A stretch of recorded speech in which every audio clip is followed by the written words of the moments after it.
And welcome, Georgia Bryce. Thank you so much for being here today. Thank you for having me, Dr. Marshall. Absolutely, it's my pleasure. Let's jump right into it.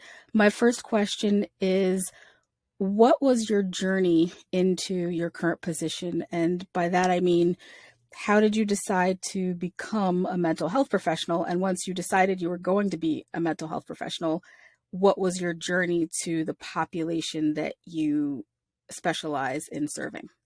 Sure. So very interesting. I don't know how much of my background you're aware of, but I'm coming from the science slash engineering world. I worked as an engineer for about 9.5 years and as a scientist for 7 years previous to that. And so somewhere along the line of my journey in that arena, I just kind of hit a brick wall and I don't want to say the word tired, but I literally hit a brick wall in terms of not being sure that what I was doing with my life was what I wanted to do with my life. And so, after a number of years of struggling in that space, I was able to get involved in a mentoring program for 3 years with the late Dr. Miles Monroe, where I was able to spend some significant time exploring my own passions and my desires, what it was that I wanted to do, what impact I wanted to have on my generation, and what changes I'd want to levy based on the skills that I have and just that thing that I wanted to make a difference in. So as it turned out, therapy was it. There were breadcrumbs along the way, Dr. Marsha, but I probably wasn't paying attention. I served in my church as a lay counselor for a number of years, and I was always one of those people that people would come to for advice and just looking for problem solving. And so the breadcrumbs were there over the years. I made the decision that I wanted to get involved in therapy. My own personal experiences, I came out of a home where divorce was, unfortunately, for most of us. And so I developed a very significant passion for wanting to help families, for wanting to help individuals who were struggling with finding their own sense of self and really becoming the best version of themselves. And so in 2013, I decided to embark on a journey with Nova Southeastern University, Go Sharks, to pursue the marriage and family therapy program. And I was there for 3 years because I was still working as an engineer slash project manager. So the program typically takes 2 years, but I was there for 3 years. And when I was through with the program in 2016, I graduated. I first landed a gig, part-time gig with a behavioral health agency that dealt with children and families doing in-home therapy. Um, I was privileged to be able to get additional training through the University of Miami doing this particular model of therapy called brief strategic family therapy, where we worked with the entire family system. And I loved it. And so you talk about how did I get into my journey of getting into the space where I now serve in my practice doing children and family therapy. That was pretty much the introduction to it. The desire was there, didn't know how it was gonna pan out, but it just seemed as though I ended up in the right place at the right time. So going through that training for a number of months and being able to work with the entire family systems, going into homes, dealing with children who were having behavioral issues, emotional issues, conduct issues, but not just focusing on the identified patient, but focusing on the patterns of interaction and communication amongst the family and seeking to address those dysfunctional patterns so that they were able to alleviate the problem itself or to ease the problem and then help them cultivate better skill set at working together, whether it's in terms of their interaction or their communication. And I worked in that field or that arena for probably about 9 months. Then I had the opportunity of going into working with the substance abuse population for about a year and a half, and then ultimately into working private practice starting in 2019.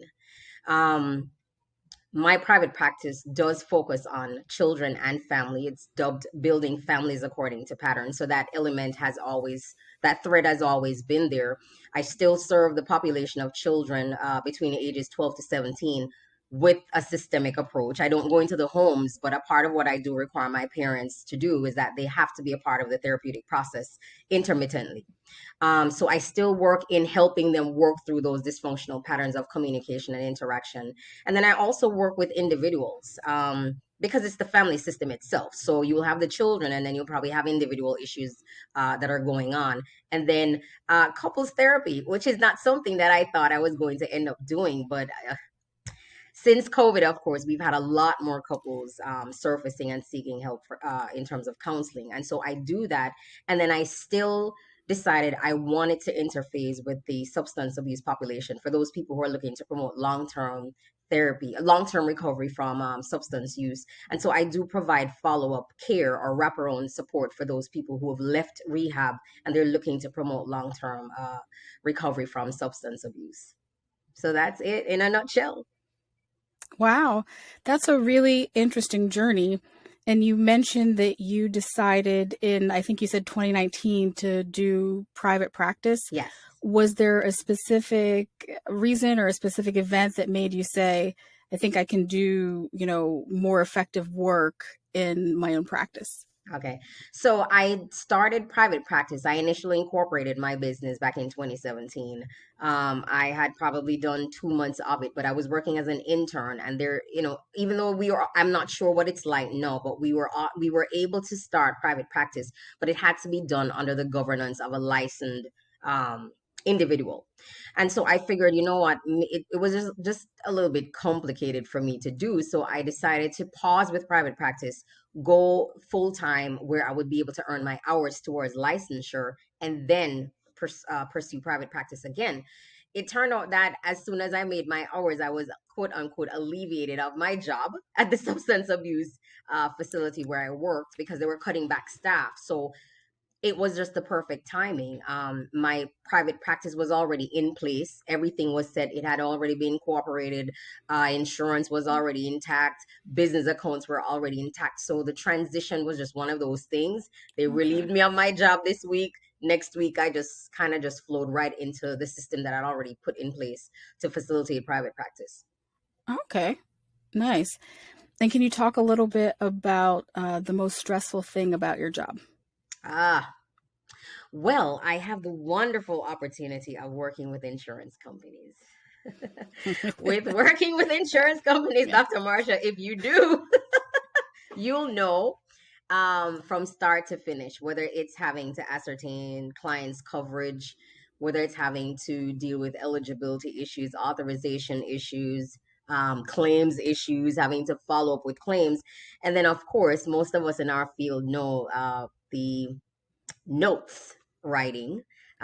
Pretty intense. I think probably the easiest part of my job, in all honesty, is sitting with my clients and talking with them for the period that we have to talk with them. Everything else does require time and energy. The paperwork, it's a lot. It's a lot. And it just comes with the territory though. Right. Yeah. And it does seem like the insurance companies are always trying not to pay anything that they can Yeah. Well, do. knock on Sometimes it wood, feels I've like, been I've been successful so far. The relationships I've had with the two insurance companies I work with have been relatively okay. I still have to pull teeth every now and again, and every now and again I have to resend and resend and resend a claim. But it's right. not as intense as I've seen other colleagues have talked about. I've not really had to grapple with some of those gigantic issues that they're dealing with, Okay. which I am grateful. That's a good, yeah, absolutely. There's a bright side, right? Yeah. And can you talk a little bit about uh, if and how your practice has changed since COVID-19 in terms of, Sure. yeah, delivering services, things like that? Sure. So prior to COVID-19, I was working out of an office space. When COVID set in and the quote unquote COVID lockdown was enacted, I had to move all of my clients onto virtual platforms. No, I was working, and I still do, the BetterHelp platform. I don't know if you're aware of that. Um, I've heard of it, yeah, yes. it's exclusively online. So I had started working with them in July of 2019. So when we had to make the transition for private practice to get onto online platform, I had already had some months of preparation and training regarding that. So it was Okay. pretty easy transitioning my private practice clients over onto the virtual platform. So that was so now everything is virtual. So it wasn't difficult for me again because I'd had previous experience working through BetterHelp or working with BetterHelp. So that was easy. I would say in terms of the changes, uh, a lot more clients, obviously, particularly in 2020, we had a burgeoning of clients coming up, wanting therapy. A lot of new clients, which I absolutely welcome. I celebrate any new client I get who is the first timer. I'm like, yes, yes, welcome. So a lot more clients were coming up because of issues centering whether it was depression or anxiety, perpetuated by the experiences that we're going through with the pandemic. So that was a shift for me in terms of client population. Um, Also, a part of what I do in my business is that I actively engage community and business forums when it comes on to raising mental health awareness. So there were a lot more opportunities to do presentations on whether it was panel discussions or webinars and those kinds of things. So I did kind of, they use the word pivot. There was some pivoting that I was doing or I was engaging where it was no longer just dealing with the one-on-one sessions with clients, but no, I was interfacing with the community or interfacing in the business world. And that's something that I'm now beginning to leverage even more. So it's not just because of the pandemic. Now it's an opportunity of actually taking our skill sets and our information and going out into the world outside of the therapy room to interface with people who actually desperately are in need of our services. Okay. So those were some of the changes that were occurring for me or are still occurring for me. Okay. And have you gone back to face-to-face sessions, or for the most part it's still virtual? For the most part, right now, it is just virtual. I love it. Yeah. I love it for a number of reasons. Number one, it's less overhead, which a lot of therapists probably who are doing virtual therapy now can attest to. And I think I had the privilege of working the vast majority of the clients that I've worked with, they're new to therapy. So it's the first time they're experiencing it. So it's there's nothing really to compare it to in terms of, well, I've been sitting in an office before, and so now I have to move on to the virtual platform and I'm not comfortable. No, I haven't been having any of those issues with the clients that I have. So yeah, it's exclusively virtual at this point. Okay. Yeah. All right. And do you feel like there's a difference? I know that virtual is just much more convenient. You don't necessarily have to go anywhere. A lot more clients have access to you that might Yeah. have been Yeah. hesitant in terms of, getting in the car and Absolutely. driving in traffic and getting to you. Do you feel like there's an adjustment that you had to make when you went from face to face to virtual with specifically, BetterHelp, or when you started doing, telehealth? Was there any kind of adjustment to not being in the room with a person? I ask because I feel like there are definitely some things that you feel or pick up on more when you're in a room Face with to a face. person as opposed to Obviously. when there's a Absolutely. screen. Can you talk a little bit about that for you? Yeah, absolutely. I think when I started off with private practice back in 2019, I started with telehealth through BetterHelp. So all my clients at that particular point in time were BetterHelp clients. So it wasn't, from what I can recall, and it's very interesting to Dr. Marsha. Some of these clients I've never even seen them because you either offer visual Okay. or just audio. So the vast majority of the clients that I work with on BetterHelp, it's purely audio. So I've never seen these people. So that was a little bit interesting. It required you to really be in tune in terms of your listening skills and being able to observe people when you do have those visual contacts. It really requires you to be very, very selective in accentuating those senses. Because being able to pick up on nonverbal cues, being able to recognize when there's a shift in their tone, it becomes it's a little bit more taxing and demanding on you to be able to do that. But I think as you get the hang of it, for me in any case, when I got the hang of it, it became easier. Just as with anything else, exercising a muscle or practicing at doing something, you become better over time. So at this particular point in time, I'd say no, I am quite comfortable with doing virtual therapy. The only nuances that you run into every now and again is just the platform, technology, or internet issues. And, it doesn't happen often, but when it does, it really, yeah, it could throw clients for a loop. And so having to really come in and kind of soothe your clients and just kind of get them to settle back down, that's something that we also have. That's an extra step that we have to also take on. Right. Yeah, Yeah. absolutely. Can you talk a little bit about self-care for you? What it means for you, what your go-to methods are, things like that? Sure. Self-care is of vital importance for anybody in our field, for any field, as a matter of fact, but particularly in the field of helps. I will admit that I started off very well. And somewhere along the line, I think with COVID and with the influx of clients that I was getting, I kind of lost track of taking time off. I don't work on Fridays. I intentionally only work Mondays through Thursdays, and I try to take off on Fridays to probably do maybe light administrative work or just spending the day chilling with friends. But somewhere along the line, I remember last year, I looked up in December. I think I kind of crashed in December, just from pure fatigue. And it dawned on me that I had not taken a vacation since July. So I was working almost 5 months straight without recognizing it until I crashed. And I had to just kind of park myself for a week and said, no, I have to become a little bit more mindful. But I do remind myself, I hold myself accountable to that because that's something that I advocate very much for my clients. So, I have to practice what I preach. Going to the beach, I haven't been to the beach in a long time, but the beach is literally 2 minutes drive from me. So I enjoy going out to the beach maybe on a Sunday morning early, watching the sunrise. Um, Hanging out with friends was always a great part of self-care until COVID came. So every now and again, I have a few friends who are therapists as well. So we probably might have a Zoom date once in a blue moon and just doing nothing, probably going to a restaurant by myself, if I'm not out with my fiance, just going to a restaurant by myself with a book, having a nice meal, just relaxing, just watching people, some very basic things, whatever it is that will take my mind off of work. I Yeah. will incorporate it.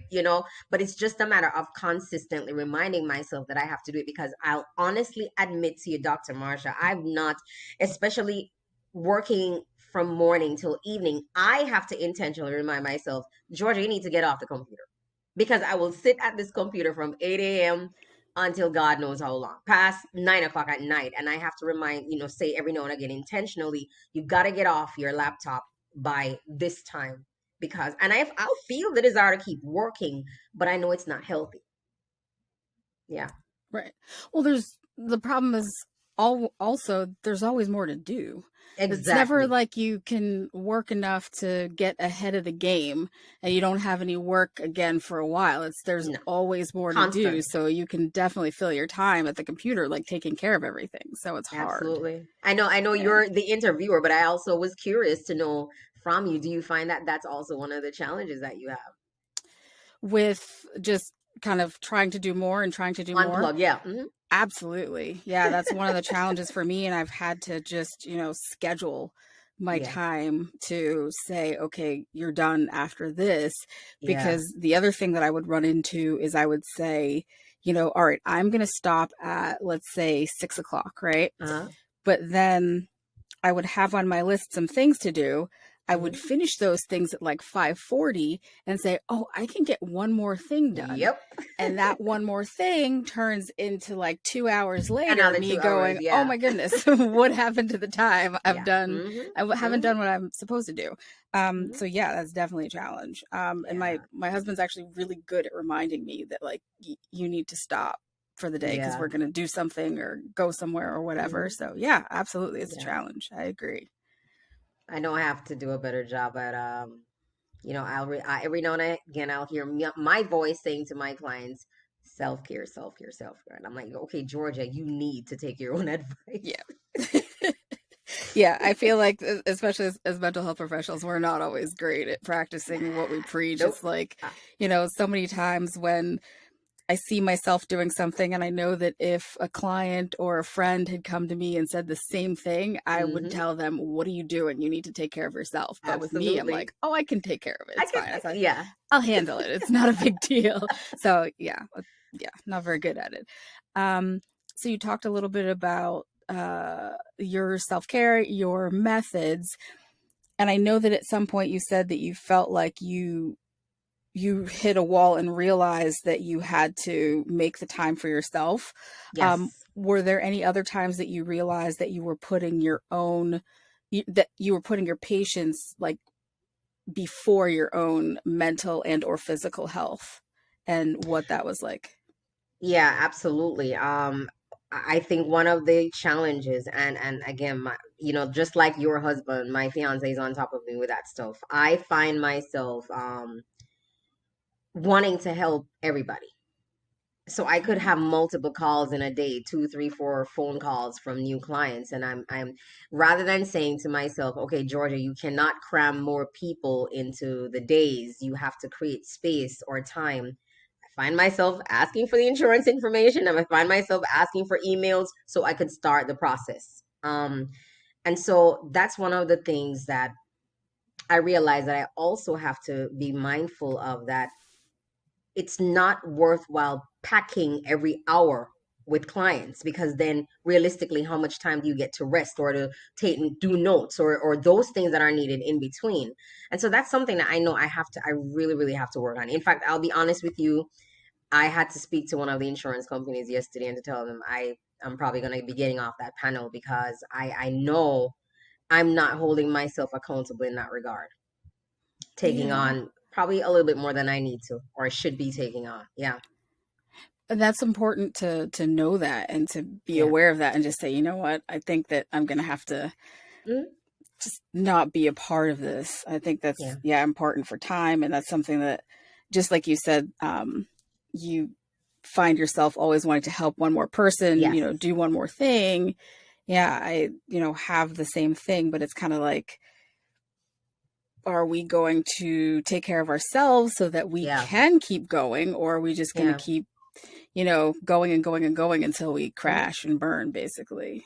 And So, it is a challenge. It's a challenge. The humanitarian part of you, the professional in you wants to help. I remember getting a phone call from somebody yesterday, and the moment I started talking, this woman just broke down and started crying. No, I'm sure if I probably took her insurance, I'd probably be scrambling to find some space to put her in. But I had to reach out to a couple of my colleagues because the insurance she had, I don't take it. But it's always that thin line of needing to recognize that you can't save the world, but you yeah. want to anyway.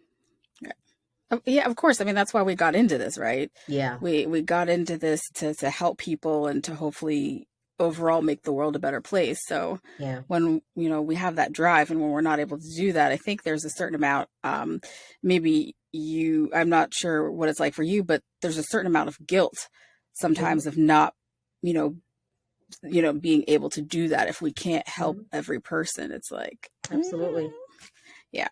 So absolutely. can you talk a little bit about, so it's been it's been a rough year. Um, Yeah, it has. 2020 was just, what is it? It's the end of, so it's about a year that we've been in, this Hmm. sort of pandemic, all the things going Officially. on, and just, lockdowns and social unrest, and, watching unarmed Black citizens be murdered in the streets with little or no known provocation. Hmm. We had the terrorist attack at the Capitol. We've just had so much going on in terms of, the chaos and the stressors. um, can you talk a little bit about, how those things have impacted your mental health as a Black mental health professional? Because a Hmm. lot of things that have been going on have differentially impacted our community. So can you talk a little bit about Absolutely. how that's impacted your overall mental health? I'll tell you what is interesting now that you're actually talking about it. I can't even. I will honestly say, Dr. Marsha, I've probably not even thought about it. I think because again, with the influx of clients that I had last year, holding space for other people somehow pushes you on the back burner, you know? And Yeah. so, and I wouldn't be surprised if there are a lot of other therapists who probably are in the same space as I am, that we've not really even processed the implications of all of what was happening because we were so focused intently on taking care of the needs of our clients and being so creating room for more people coming on board. Mm, So I'll be honest in saying I've not really sat down and I've thought about it every now and again, but to say introspectively, really sat down and think about the impact it's had on me, I don't think I've even given myself room to think. yeah. And I think that's a good point because I think when you don't have time, like when you're just Hmm. running around from here to there trying to put out fires and trying to, save the world and help other people, sometimes Yeah. you don't have that time for the introspection and for, Hmm. to just kind of take stock of everything that's going on because it's huge, Yeah. and so I wonder like how even that impacts us in terms of our, mental health because we're aware of it because we've seen Right. the news, we know what's going on. It's not like we're Right. completely in a You're not in a bubble because you're bubble. Yeah. still existing and you hear this. And I Hmm. would imagine that at least some of your clients may have also come Oh yeah. in with concerns about what was going Absolutely. on. And Absolutely. so I'm wondering, so how I know that you haven't really had a great deal of time to sort of stop and think about it and process it in terms of, your kind of place and your feeling in all of this, overall what's really Hmm. happening. But can you talk a little bit about was there any effect in terms of clients coming in to talk about their fears related to the pandemic, the social unrest, the terrorist attacks, things like that? Um, was there any part of that that impacted you, knowing that you too were affected? Um, Yeah. does that make sense? No, it does. It does. I guess as we're listening to clients, Yes. Yeah. you're doing real time. You're hearing, you're observing what's happening around you, and you're interfacing real time regarding these issues. Right. I think, just in hindsight, just thinking about one particular client I had, a male. I know when he came to see me, he talked about feeling microaggression at work, or feeling maybe racially profiled, that kind of thing, or being held back because of the color of his skin. Okay. And it was in the thick of all of what was going on with George Floyd. So I Okay. couldn't help but ignore that. I couldn't. I really had to become very pensive with him, and it made me want to stay right in that space with him, to really explore and to really go in depth concerning that particular concern that he had, because there were other things that he came to therapy about, but that was really at the top of things. And maybe in a weird sort of way, I remember posting on somebody posted something in one of the groups on Facebook yesterday, about sometimes you give advice to people in therapy, and you're getting advice for yourself in the meantime. And Hmm. I remember commenting on that post and just thinking, a lot of my own personal processing and my own personal deliverance comes sitting with clients. So even just thinking of this particular client, me being so intentional about going in depth and being very slow with talking about that particular issue, because it was the overarching issue of the day, maybe in a sort of way, yes, I was trying to help the client, but I think maybe that was also me trying to help myself. Okay. You're getting me some revelation right now, Dr. Marsha. It's Yeah. quite possible. Okay. Yeah, that's Yeah. interesting. So, okay. And so, thinking about it now, because you haven't really had, I think there's a difference between having had the time to sit down and Yeah. really think about something and process something Yeah. and being impacted by something. Because I think that a lot of Mm-hmm. times, even if we don't necessarily have an opportunity to sit down and process things, Mm-hmm. they still impact us in little ways that Yes. we might not be able Yeah. to sort of put our finger on. Mm-hmm. So, you know, what can you talk a little bit about your thoughts on that? Like if Sure. Sure. I will, as I'm thinking, no, I'm thinking of during 2020 with all that racial unrest. I remember having clients who were not black. maybe Caucasian or another ethnic group, maybe at my first session, or when the individuals would reach out to me for therapy, in my mind, I think I'd probably be thinking to myself, I wonder if they know that I'm a black woman, or Okay. sitting in that first session with them, I would be thinking, I wonder what they're thinking if they didn't know I'm black and now they're discovering that I am black, and then Right. I'd be thinking, I wonder if they had checked my profile to know that they're going to be speaking to a black woman. Right. It's kind of weird. What part of it's weird? The fact that I was actually thinking, not giving it excessive thought, like processing it too much, but those thoughts actually crossed my mind. They And did. what makes you say that that was weird? Um, Now that I'm thinking about it, um, I didn't know that that was probably me responding Okay. in a maybe from a subconscious standpoint to what was going on around me. So there were Mm, implications after all. Maybe I've not spent time processing all of what was happening, but I was responding. right. Yeah. Yeah. Just sort of thinking about things a little more, or things that you wouldn't normally think about or Yeah. wonder about or be apprehensive about, really, right? Yeah. Wondering if, Mm-hmm. does this person know who I am, Mm-hmm. or what I look like, things like that. That's interesting. Yeah. So, yeah, that is really interesting. Just the way that sometimes things impact us, even if we don't Mm-hmm. like really realize Consciously, it. yeah. Mm-hmm. Yeah. Okay. And so today you talked a little bit about like the most challenging part of self-care for you is just reminding yourself to do it. Oh, So just yes. reminding yourself that, this is going to be here tomorrow and the next day and the next day. So I might as Mm-hmm. well We tell take our care of clients all the myself. time. Right. Yes, yes, yes, we do. Always. Okay. Thank you. That's really Yeah. interesting. Um, do you want to talk a little bit more about your practice? I know you talked a little bit in the beginning, but Yeah. can you tell us, more about who you specialize in, where your practice is located, and also how people can get in Absolutely. touch with you?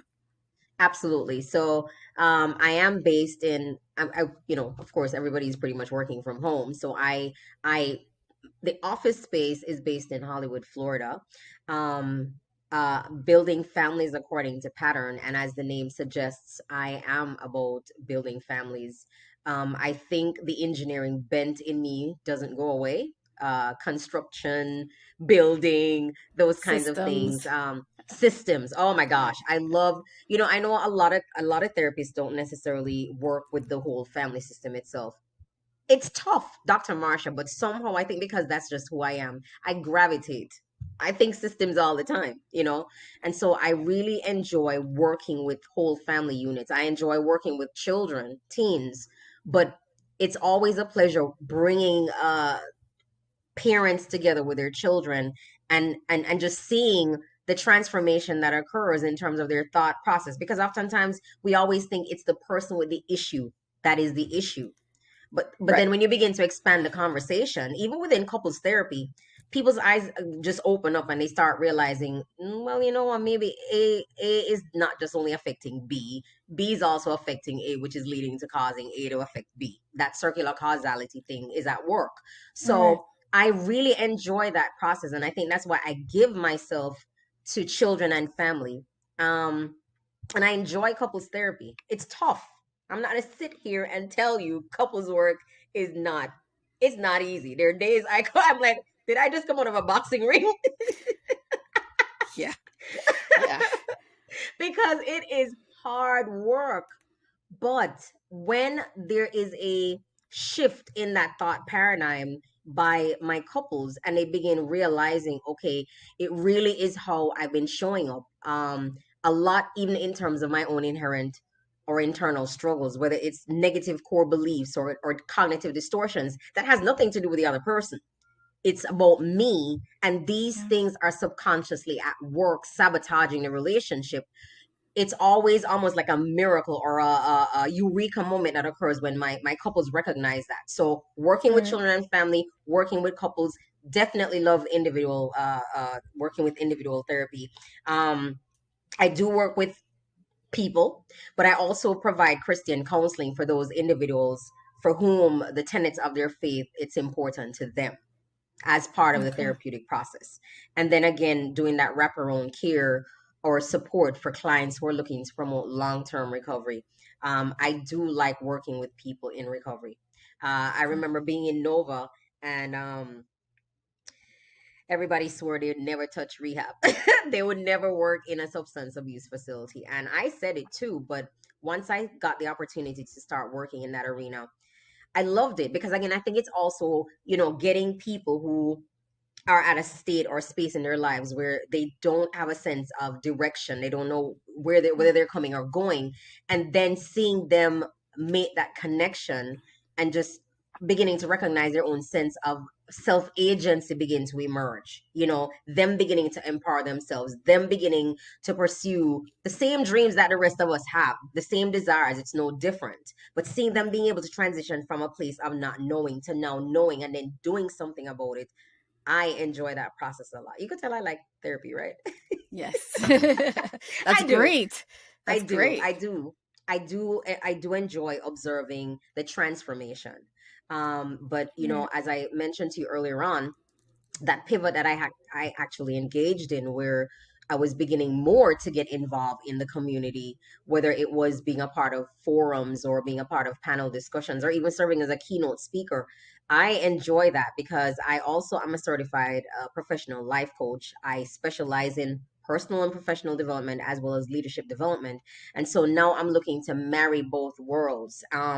We know that corporate America or the business arena um, doesn't necessarily view therapy the way therapists view therapy. There's that significant Right. stigma and those barriers that stand in the way of people in the business arena really accessing the support that we want to provide and which they need. So now being able to transition into that space more, maybe doing less of therapy, uh, one-on-one or behind closed doors, and getting more into that corporate setting where I'm able to do more mental health training and personal development, those kinds of things with a mental health piece always running through it. That's the next frontier. That's where I'm looking to push into. So I guess you probably call it like consultancy. Yeah. Okay. Hmm. Okay. Excellent. Those are very interesting things and much needed as It well. is. Definitely much It needed. is, especially now. I think it's a wonderful time for us psychotherapists or people in our field to really capitalize and start getting engaged in these settings. I was reading an article where they were saying that the physical impact of COVID is going to become secondary to the mental implications of COVID. And so now a Yeah. lot of businesses are looking to pivot in that regard. So where mental health issues were a back burner issue at one point in time, a lot Right. more companies are beginning to put an emphasis on mental health awareness because they recognize that these employees that you have, they're your golden goose. And if they're not functioning, Right. there's no business. Absolutely. And I think that's important. I think it's important that I think a lot of companies are also seeing that you can't have physical health without mental health and vice versa, Exactly. and it's Exactly. so important in mental health. Everyone has a vested Yes. interest in mental health, Yes. but I think, as you said, there's just that sort of stigma attached to Hmm. it, and so no one wants to talk about it. We are starting to have more conversations, which is Yes, we fantastic, are. Hmm. but I don't think we're really talking about it enough, Hmm. especially in light of everything that's gone on with the pandemic that has just crushed so many people, Changed just everything. Hmm. ruined lives, and absolutely it's changed everything. It impacted everyone the world over. So I think it's really important to really have that conversation. Something that I wanted to ask you about, that I forgot to ask you. Can you talk a little bit about? I know that especially in terms of self care, women Hmm. are generally socialized to believe that you know we're supposed to be taking care of other people. That's just what our job is on the earth. Hmm. I think especially women of color, Black women especially, are taught that everyone else comes first, and we're supposed to be taking care of, we're supposed to be working, we're supposed to be, taking care of the kids, taking care of the house, taking care of the spouse. And maybe if there's some time left over or something left Yeah. over, we can think about ourselves. And I think that, that can also lead to, specific reactions to the idea of caring for ourselves first. It sometimes feels selfish. Can you talk a little bit about that? Sure. There's that guilt factor. I cannot say I personally struggle with that at this point in time because I don't have children yet. But I do know that a lot of the clients that I've worked with, that's probably one of the women, that's probably one of those things that's at the top of the list. Okay. This need, or I wouldn't even say it's a need, but this feeling that I have to always tend to everybody else. I have to make sure that everybody else is okay. It's very common. It's not something that's isolated. A lot of women deal with that, and I'll be honest with you, it's not just because I work with a mix of clients. It's not just within the black population or the black community. It's across the board, Dr. Marsha. Yes, women. Yeah. Women in general. And the guilt, so most of the time, that's what I have to be helping them work through our process. The guilt that comes with, well, if I take time for myself, it means I'm going to be taking away from my children or away from my obligations over here or over there. So we have to spend a lot of time working through feelings and thoughts and meanings behind feeling. And is it really, is it just, can I be okay with the guilt? Can I be okay with just sitting with that discomfort? The understanding that when I'm well, then everybody else is able to be well because I'm able. So maybe even thinking of it from the standpoint of sometimes I have to approach it from a backdoor a perspective of you can be the superhero for the people in your life by taking care of yourself more.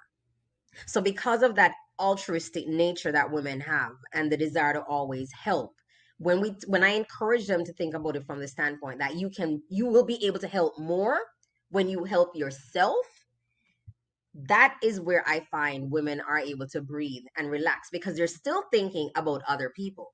So let me make sure I take care of me with the intention of taking care of other people. Listen, if that's what it takes for me to get them to just relax and do some more self-care, I'll take that. I work from that standpoint, but it is a very common issue, and as you can see in our world, us as therapists, as women, we're not exempt. Absolutely, yeah. Yeah, But you were saying that for you, you don't really feel that kind of pressure in terms of feeling like you not have to at take this care of time. others. Okay. Not at this time, and I think of course, the dynamics shift once children come in because no, you're not responsible for yourself. You're responsible for other people. Mm-hmm. So I don't know. I'm probably gonna be reaching out to you. Yeah, yeah. I don't know that it's just with children. I think that as little girls, we're just kind of, socialized to believe that Oh we yeah, are supposed to be caring for other people. So I don't know that it only kicks in when it comes to having kids. I think that's just what we're socialized to oh believe yeah. is that no, you're supposed to be nice, you're supposed to be helping people, you're supposed to, Hmm. you know the whole idea of acting like a lady, which is Yes, letting other people go first and being as nice as yes, possible and making other people feel comfortable. So it yes. really is kind of a socialization from birth. It is. And I think there are differential impacts across cultures because I think that in some cultures, you know other cultures also believe that that culture is to take care of everybody else. Yes. So there are some, just historically, there are some differences, but I'm glad that you don't feel that because that's great. That means that you have more of an ability to not feel guilty and to take care of yourself and to know and Yes. really appreciate that you I'm got to wondering do if yours that's first. the engineering part of me, that left brain. I'm not sure what it is, but I am grateful. I will not lie to you that maybe my bent is of such that it does create some kind of a buffer. Hmm. There are things that I've spoken with other colleagues about that probably within the realm of what we do would it does create significant impact for them. Somehow it doesn't with me, and I'm knocking on wood when I tell you that I'm grateful. I Hmm. am grateful. Absolutely. Yeah. Can you tell everybody your website one more time? So I don't have an official website, but I can be found on Psychology Today. Okay. I can be found on a number of directories, whether it's therapy for Black girls, therapy for Black men. You Google me, you're gonna find me. I am on social media platforms. I am on Facebook as Building Families According to Pattern. Hmm. And so potential clients are able to reach me in any number of places. Yeah. Okay. That's excellent. Mhm. Don't know if you've had a chance to listen to previous episodes of the show, but the final thing is called the finisher. And Okay. it's just a question that has nothing to do with mental health, self-care, anything like that. It's just a random question because Mhm. I like it.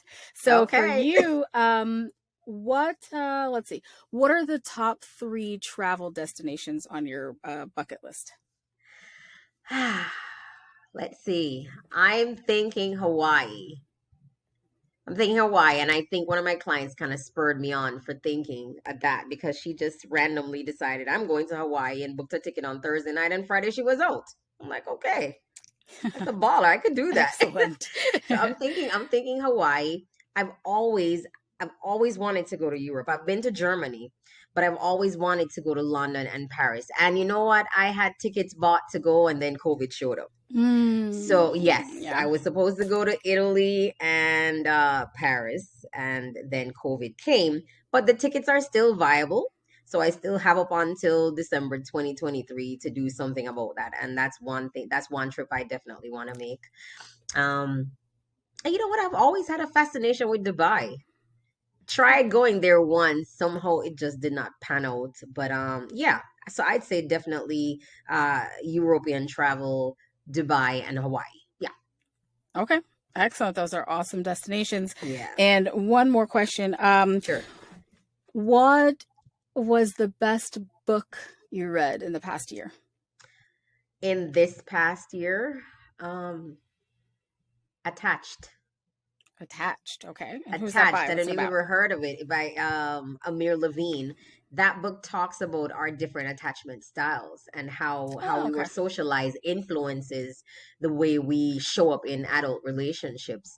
And so, the tendency to either be very anxious in your attachment or to be very avoidant, or to be stable. I bought the book with the intention of reading it to show up for my clients, but I got delivered, Dr. Marsha. I could not put that book down because I Okay. was able to gather so much information about myself and make some changes in my life because of that book. And I remember recommending it to several clients, and probably at least 7 clients have already bought that book.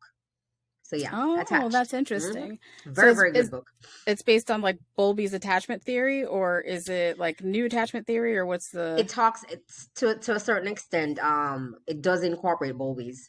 It does. Okay. A lot of it really helps to highlight how we show up in relationship with our partners, as adults, and Okay. really really looking at the patterns that we tend to exhibit, whether you're being anxious or you're being avoidant, and how we can make changes to adjust that. And even if you're in a relationship with somebody who is exhibiting either the anxious attachment or the avoidant, what are some things you could do to shift how you're interacting to make the relationship more effective. And so I tend to recommend it to a lot of clients, predominantly the clients who've had issues from childhood, whether that level of emotional connectedness that they needed with their parents was lacking. They're the Mm. ones I find the content that I read from that book comes in really really useful for them in helping them in their relationships now. Oh, Yeah. interesting. Very, very good book. It's a white covered book with red letter attached. I Okay. recommend it to everybody. Fantastic. That's awesome. Yeah. Well, thank you again so much for being here, Georgia Bryce. It's been a pleasure. Thank you. Thank you, Dr. Marsha. The pleasure was all Sure. mine. Thank you. Take care. Bye bye. Bye.